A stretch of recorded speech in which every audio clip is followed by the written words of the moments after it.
Então, no terceiro capítulo, intitulado Desafios da Democracia Digital nos Municípios Brasileiros, dividiu-se em dois grandes subitens, certo? Então, o estudo dos portais das capitais brasileiras, e aí por que portais municipais? Devido ao enfoque que a Constituição Federal de 88 deu aos municípios, a possibilidade de, no âmbito municipal, estar mais perto do cidadão, e ali ser um canal de voz, contato mais efetivo com o seu representante. Foi apresentado nesse primeiro item um método, a avaliação, a análise, apresentados os resultados e a análise desses resultados. E as políticas, então, por fim, necessárias para o desenvolvimento dessa democracia nos municípios. Aqui uma breve síntese do questionário aplicado às capitais. Ele foi direcionado para todas as capitais, mas somente analisamos 26, porque o portal de Macapá estava fora do ar no período de avaliação, que foi de 22 de novembro a 1º de dezembro. Foi aplicado sistematicamente por mim e por 2 alunos bolsistas da graduação, então para aferir, confirmar a autenticidade dos dados, né, usados. Então baseou-se naquele critério, ó. Primeiro grau de democracia digital, primeiro grau, ênfase na informação, segundo grau, ênfase na sondagem, terceiro grau, ênfase na transparência, quarto grau, interação e transação, quinto grau, democracia plebiscitária. Esses resultados de todas as capitais estão disponíveis no nosso portal. Foi uma postagem no blog. Então vamos à análise de cada um. Primeiro grau e segundo grau foram divididos em primeiro grau com ênfase na informação e prestação de serviços, que seria com base na informação. Então, aplicado esse questionário, o que se verificou? Que a maioria dos portais atende positivamente ao quesito de informação, está na rede. Bom, a respeito de alguns que não apresentam informação sobre o horário de funcionamento da prefeitura, mas enfim, em síntese, com relação à informação, está atendendo. Com relação ao feedback, dentro da informação, foi elaborada então uma questão, um tema geral e um tema específico. Tema geral: qual o horário o endereço horário de funcionamento da prefeitura, e o tema específico seria qual posto de saúde atende o centro da cidade, e foi enviado para os portais de todas as capitais.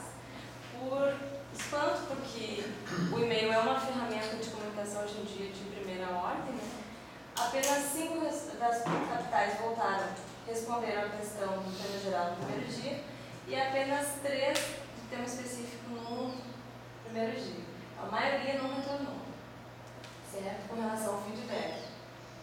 Bom, ainda no primeiro grau de democracia digital, agora com relação à prestação de serviços, há uma que se observar aqui que é bem interessante com relação a esse quadro que vai vir. Com relação à prestação de serviços relacionados à questão de tributação e impostos, aquilo que vai ser relacionado à prefeitura arrecadar, os dados são elevados. A maioria dos portais responderam afirmativamente, né? Todavia, quando é para prestar serviço para o cidadão, por exemplo, agendar uma consulta na rede pública, troca de lâmpada, troca de lixo, serviço de defesa civil, agora com relação aos desastres aqui do estado, né? Serviços relacionados com a saúde, transporte escolar para portadores de deficiência, a maioria não atende, ou seja, foi negativo com relação a esse quesito, certo? Então, até certo ponto ela vai positivamente, quando atende o interesse da administração. Todavia, quando está voltada para o cidadão, demanda mais atenção nesse critério.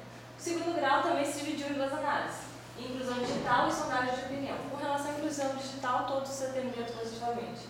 Com relação à sondagem de opinião, também está relacionado com ouvidoria, fale conosco, né? A maioria é espaços para consulta popular, mas sem a opção do cidadão deliberar, é só sendo informado mesmo. Bom, com relação ao terceiro grau, aqui está com foco na transparência, né? E aqui os dados foram elevados, sobretudo pelo fato de que estão relacionados ao cumprimento do que dispõe o artigo 48 da Lei de Responsabilidade Fiscal, que foi alterado em 2009, para dispor que deve ser obrigatoriamente estar dispostas as contas públicas na internet. Então, a maioria dos portais com relação à legislação financeira, a relatório de gestão fiscal, relatórios de execução orçamentária estão presentes. Então, será que isso é porque decorre de uma previsão legal que obriga ou porque eles querem abrir as contas, né? E, além disso, uma questão que eu observei que foi, mesmo eu, que sou familiarizada com o tema, né, alguém que é da área jurídica, eu tive dificuldade de ler aqueles dados. Então, imagine se tem um cidadão comum para ver todos aqueles dados, que estão muitas vezes codificados, né? Uma questão interessante foi o link específico para o plano diretor do município.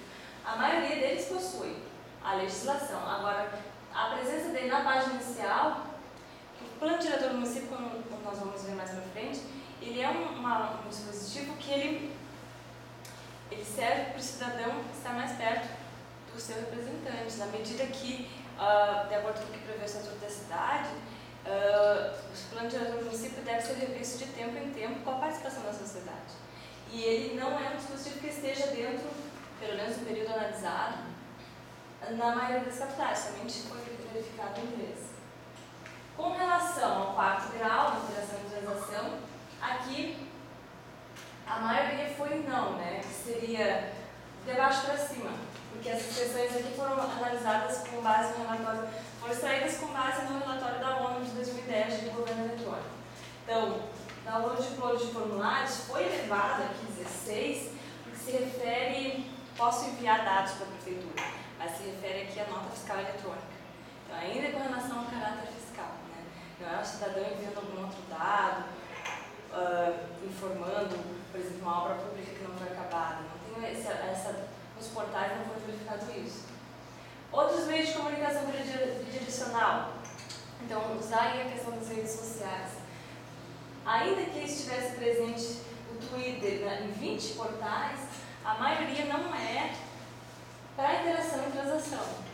A maioria é agenda cultural, porque daí nós criamos um link para seguir esses portais, né, no seu Twitter. E a maioria lá é agenda cultural, onde está o prefeito, que obra que ele está inaugurando, que obra que ele vai fazer. Enfim, caráter informativo, primeiro grau. Mais para cima, consulta popular sobre infraestrutura, Belo Horizonte com orçamento participativo digital, só que não é aberto para o cidadão criar, decidir. Ele só vota uma obra que foi previamente disposta pela prefeitura. Escolha, tu quer A, B ou C, não é ele dizendo, não, eu quero X, que é a minha demanda específica. E, por fim, ali, caráter deliberativo também, plano diretor, Campo Grande, que é a experiência que a gente vai analisar por último. Com relação ao bidirecional, chamou a atenção o chat de Curitiba, porque ele atende literalmente o dispositivo de governo eletrônico 24 horas por dia, 7 dias da semana. Tá? Então, tu abre uma ferramenta igual ao MSN e se comunica com eles na hora. Daí eu aproveitei para perguntar as questões daquela de tema de caráter geral e específico. A referente, assim, quando eu fiz o tema de caráter geral, ela respondeu na hora. Agora, quando eu pedi ali, referente ao serviço e apenas informações, eu poderia selecionar, pedir o serviço social. E ela diz que somente informação. Então, é uma ferramenta de caráter bidirecional, mas usada somente para informar. Foi feito ainda, para verificar, se o índice de desenvolvimento humano, as cidades com mais índice de desenvolvimento humano apresentam mais elevado grau de participação popular. Como é que foi feito esse índice de democracia digital? Então, elegeu-se as 5 melhores questões de cada grau e pelo critério. Foi eleito o critério insatisfatório, satisfatório ou regular. Então, com relação às 5 primeiras no IDH, Curitiba e São Paulo foram as únicas que apresentaram o índice de democracia digital satisfatório. O resto aqui para baixo, entre oitavo, nono e 10º, que estão fora das 5 primeiras, apresentam um índice de democracia digital elevado, ou seja, não é possível afirmar que quem tem maior índice de desenvolvimento humano vai ter maior abertura e preocupação com a participação popular via internet. Então, seguindo para o último capítulo, o que se verificou, confirmou, de acordo com uma tese que é levantada pelo professor Aires Euridice num dos seus trabalhos. E o e-gov possui duas faces. O governo eletrônico, essa questão da democracia, dessa participação popular. Uma interna, que é para atender esse interesse, e outra externa, né, que é voltada para o cidadão, e nesse aspecto ainda há políticas a serem efetivadas, há algo que se trabalhar. Então, o governo eletrônico ele envolve o quê? O amadurecimento da democracia, envolve a sinergia de políticas públicas e projetos transversais.